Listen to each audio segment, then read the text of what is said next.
ఈ రోజున ఒక చారిత్రాత్మక ఏంటంటే అభివృద్ధిని సంక్షేమాన్ని దృష్టిలో పెట్టుకొని వ్యవసాయ ఉత్పత్తుల కోసం మన ప్రభుత్వం చర్యలు ఇస్తున్న సందర్భంలో కొండేపి మార్కెట్ కమిటీ అధ్యక్షులుగా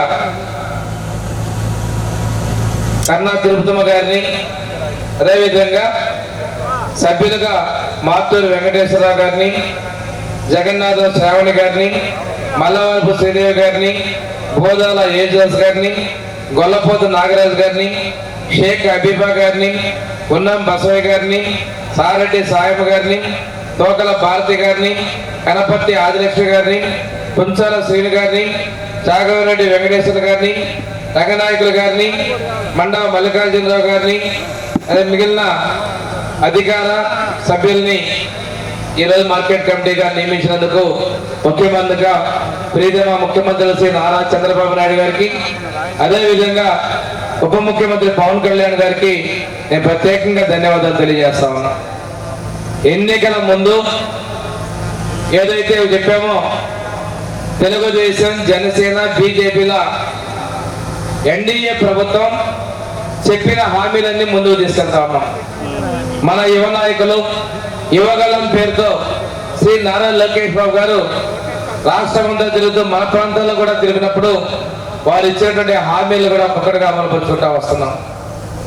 ఆ రోజు కష్టాల్లో ఉన్న రాష్ట్రం, అరాచకము విధ్వంసం ఉన్న పరిస్థితుల్లో మీకు అండగా నేనున్నానంటూ ఆ రోజు పవన్ కళ్యాణ్ గారు జనసేన నుండి తెలుగుదేశానికి మద్దతు ప్రకటించడం, ఈ రాష్ట్ర అభివృద్ధి దృష్ట్యా, సంక్షేమం దృష్ట్యా ప్రధానమంత్రి గారి మోడీ సహకారంతో 3 పార్టీలు ముందుకు రావడం జరిగింది.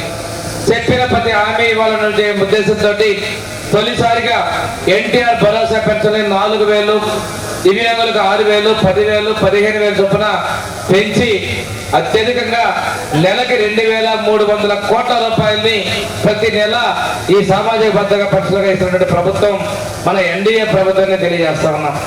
అదేవిధంగా ఆ రోజు పెట్టిన సంతకాల్లో డిఎస్సి ద్వారా ఉపాధ్యాయ పోస్టుల భర్తీలు 16,000 పోస్టుని భర్తీ చేస్తున్నాం.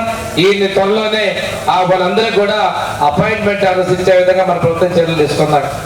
అంతేకాకుండా చెప్పిన విధంగా ఉచిత దీపం 2 పథకం కింద ఇప్పటికే ప్రతి ఒక్కరికి 2 గ్యాస్ సిలిండర్ జరిగింది. 3వ గ్యాస్ సిలిండర్ కూడా ఈ నెల నుంచి కూడా వాళ్ళ అకౌంట్ లో జమ చేయడం జరుగుతూ ఉందనే విషయాన్ని కూడా తెలియజేస్తున్నాం.